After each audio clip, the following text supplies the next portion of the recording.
The church parking lot story. I have a lot of creepy and weird stories, but this is by far my friend's favorite and the most legit creepy thing I can think of that's happened to me. About 8 years ago, I started going to community college, which meant I had long days and classes at random times. When I got home from school, I would always park my car in the church parking lot near my house.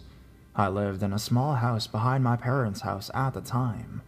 One day, I noticed that there was a man sitting in his green SUV parked a few cars over from mine around 9 p.m. when I got home. I thought it was weird because no one parked there at night, as it was in the middle of the suburbs, but I figured that it was likely a one-time thing and forgot about it. The next day I got home around 2 p.m., and the car was in the exact same spot, with the guy just sitting there doing nothing.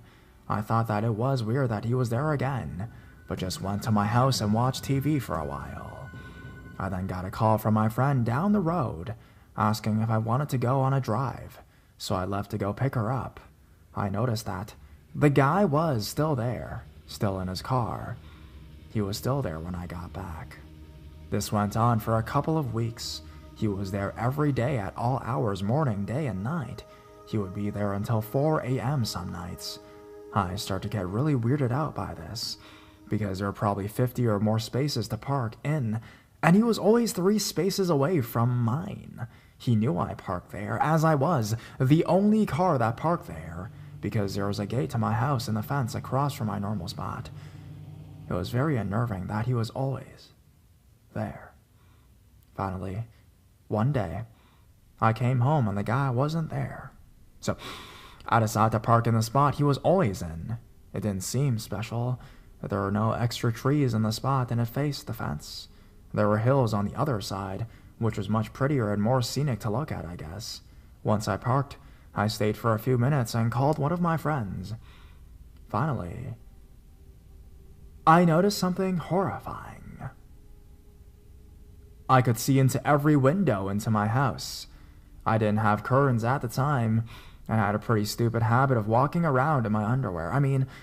I had a huge fence and there was no way to see into my house from the street. I freaked out and realized that he had been watching me. I took my parents' Mastiff and made him stay with me at nights after that. I stopped parking in the church parking lot unless it was during the day, and parked in the lot even though I had to open a huge gate manually to get in, and then close it for the dogs. I told my dad, but he thought I was crazy and friggin' paranoid, but my mom, she believes me. One day, we got in her truck and drove behind the guy's car to get his license plate number. He got really angry with us, stormed out of his car, and yelled at us. My mom basically said, "You're really creepy. You can see into my daughter's house, and you're here all the time, day and night." He said he was cooling down before he went home after he went to the gym. It made no sense. So, we called the police and they went to his house. It turned out that he was a married dude with kids, and he told them he was listening to his tapes. I'd actually stuck along the fence where he couldn't see me at one point and just listened to what he was doing as his windows were down. He was sitting in silence. There were no tapes, and I never heard them. The police told him that he would be in serious trouble if they found him parked there again, and that he basically wasn't allowed to be parked back there ever again, which, in my opinion, is a good thing. I know the police get a lot of shit sometimes, but they were great during this incident, honestly, and said they scared him. The next day, he wasn't around, and I thought that it was all over.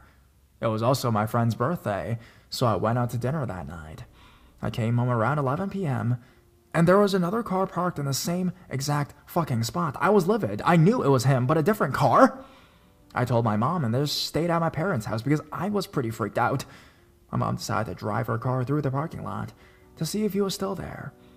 Once she drove through with her brights on, she saw that no one was in the car. She figured it was a coincidence and drove past and turned the car around. Once she turned the car around, she saw a man get up from a crouch position and then speed out. Apparently, she thought to herself that this was a prime opportunity to follow him. He was going 70 miles per hour on a residential road and went through a few different streets trying to lose my mom. Finally, he went to the main road and there was a red light. My mom pulled up next to him, and he pulled his sweatshirt over his face and covered himself with his arm so he could not see her. He may have thought that it was my dad, who is huge and is an ex-NFL player and is very intimidating looking. Once it turned green, he sped off again, and after about 10 minutes, finally lost my mom. She immediately called the police, and they told her that it was very suspicious, and that she probably should leave chases up to the police next time. After that, the man never came back, and I got turns. To this day, I still don't know what his intentions were. I had a huge-ass 170-pound mastiff who was friendly to most people but very protective of me, and it was really obvious to everyone.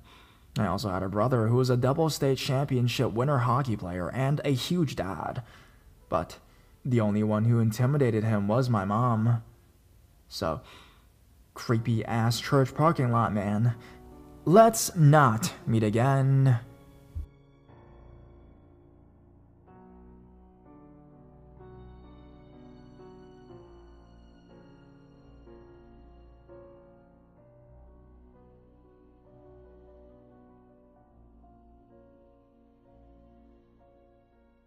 Parking lot psycho.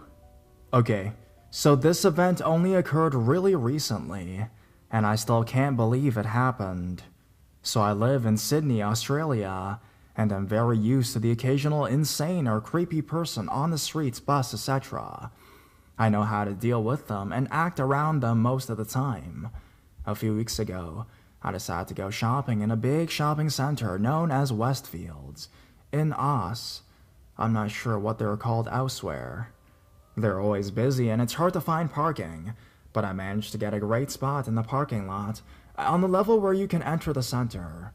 I shopped and everything was all good. I had some lunch, bought some groceries and a new dress. I exited the shopping center and started walking towards my car. There weren't any people in the parking lot, but a few cars were trying to find a spot. Nothing out of the ordinary. I then noticed a lady walking in the other lane next to me. She had tangled, matted, and thinning hair, and wasn't dressed in the nicest or newest clothes. She was talking to herself, but I didn't really think much of it, because people do that when trying to remember something or going over something. She then starts screaming. Nothing in particular, just gibberish. I look over to see what she's doing or if she's injured, but nope. She's fine, just staring directly at me and screaming. She locked eyes with me as soon as I turned to see what she was yelling about. A few seconds passed and nothing happens. She keeps screaming and screaming and screaming and keeping direct eye contact with me. Then her mouth spreads into this insanely terrifying grin. She stops screaming and starts bolting towards me. I was frozen for what felt like eternity, but was probably only 3 seconds. I hightailed it to my car, chucked my shopping on the seat next to me, cracked all my eggs, slammed the door shut just in time. This lady starts banging on my car, screaming, trying to open the doors. I quickly backed out of my spot, not caring if I knocked this batshit crazy lunatic to the ground. And I didn't. She was fine, physically. At this point, she's climbed onto my friggin' trunk and is trying to break my back window. I start to move the car and she jumps off, but chased after me for a few levels, and then I lost her. My heart was beating so fast, I thought I was going to have a heart attack. I called the police and told them where I saw her and what she did. They didn't find her at the shopping center, and I haven't heard anything since. My boyfriend offered to go get a new carton of eggs.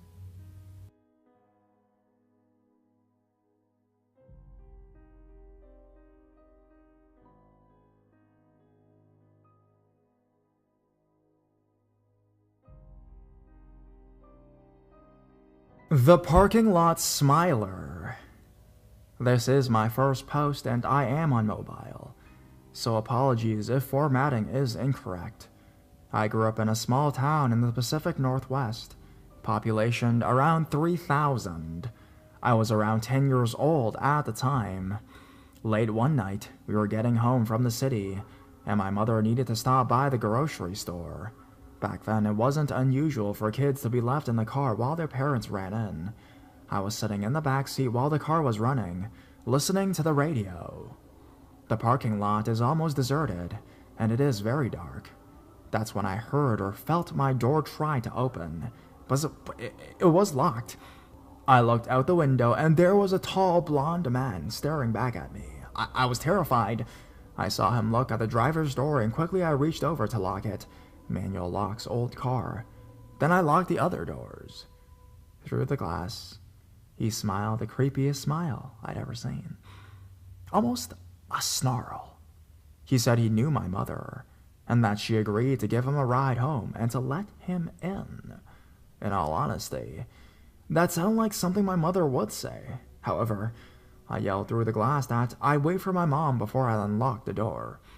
Then he said, "Okay, but you can at least roll down the window so I can put my bags in." I saw no bags.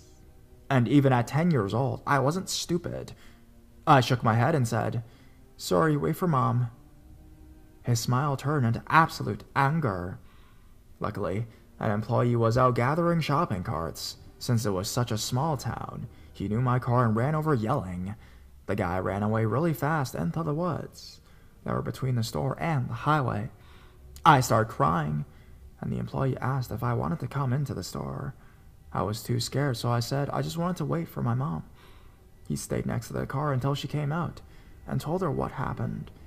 They called the police and they asked me a bunch of questions, but I'd never seen the man before. I'm so thankful for the employee of the store. He probably saved my life.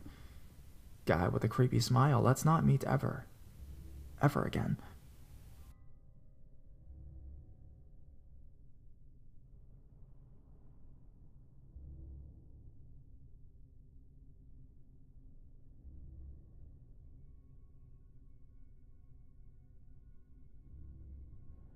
Don't ever drive into a vacant lot alone, especially at night. Sorry in advance for my shit-ass writing. I am horrible at writing stories. But some crazy stuff went down, so I must share. So a few nights ago, I received a call from a buddy of mine, asking if I could give him a ride to an event, then pick him up an hour or so later. I didn't have that much to do that night, and he offered me $40, so I obliged. Around 8 p.m., my friend and I were in the car, and on the way to said event. That night it was pouring rain, and there was a ton of traffic because of the event, so I had to pay extra attention to the road. 8:30, we pull up to the place. My buddy gets out, and I drive on. Now, the place I took him was about 30 minutes away from my house, so it made more sense to stay in the area rather than drive all the way home, then all the way back. I turned on the music and started driving around looking for a place to park my car and chill at. I was in a brand new luxury car, which had a sweet sound system with Bluetooth that I could hook up to. I didn't want to wreck trying to connect it, so I pulled off into a vacant gas station so I could get everything connected.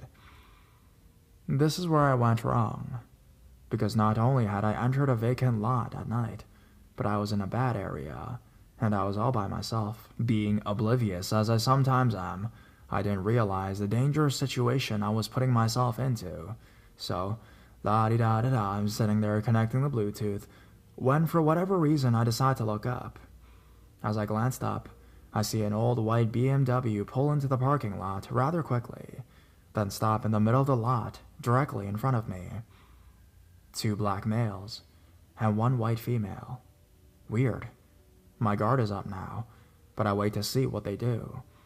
Then all of a sudden the black dude in the passenger seat flings his door open, and I shit you not, starts running at my car. Oh shit, I thought to myself. The look this man gave me was fucking horrifying. I can only explain it as a look you would give someone that you have 100% intent to kill. My heart dropped, and so did my foot, onto the gas pedal. I pulled out of the parking lot, and into the far lane of the street. I glanced back briefly and saw that dude, and now the female too, were running towards my car, which I had stopped at the stoplight. So I hit the gas again, and get the fuck out of there, weaving through back roads, running red lights, and making my way to the highway. I'm pretty sure this group saw me sitting all alone in the gas station parking lot, in a $100,000 car, and saw me as an easy carjacking. Thank God I noticed them before they were able to pull me out of the car and do God knows what to me before pulling off in my car. For a couple minutes, I was kind of shaken up, mainly because I thought they may have tried to follow me. But then I cooled down and just learned from what happened.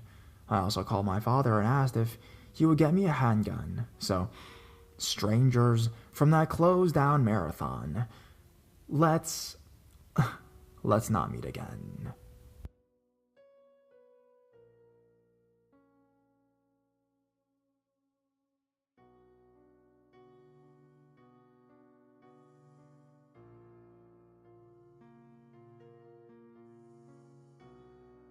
Enraged over my parking job.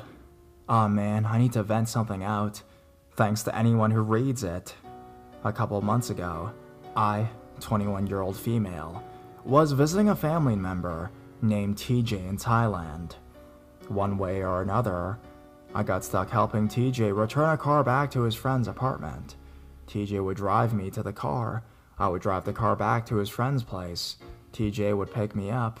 We would drop the key off and return home. The friend's car is in a tiny old stick shift that gets real willy when stopping and going. I took note when he said increase your stopping distance. I parked with about 6 feet between my front bumper and the other car. I didn't notice the gap until I got out of the car. I debated starting her back up and rolling in a few more feet, but the back end was farther in than the surrounding cars. I'm not too picky when I run favors for strangers. Not the prettiest parking job, but definitely not going to inconvenience anyone. Or so I thought. Immediately, a big, screaming, sunburned middle-aged Taurus with ridiculous sunglasses, a gold chain necklace, cut-off sleeves, and matching wife pull up in a huge-ass black truck, blasting radio commercials. This is how the conversation went. "Hey, little girl, you need to pull your car in farther." What's the issue? There's a huge fucking gap between you and the other car. You blind? You're just retarded. It's not like I'm sticking out or taking up any space outside my spot. There's no problem with my park. TJ is nowhere to be seen, and I'll never forget what this mentally unstable freak said next. "Yeah. Well, you're causing a problem for me and my wife.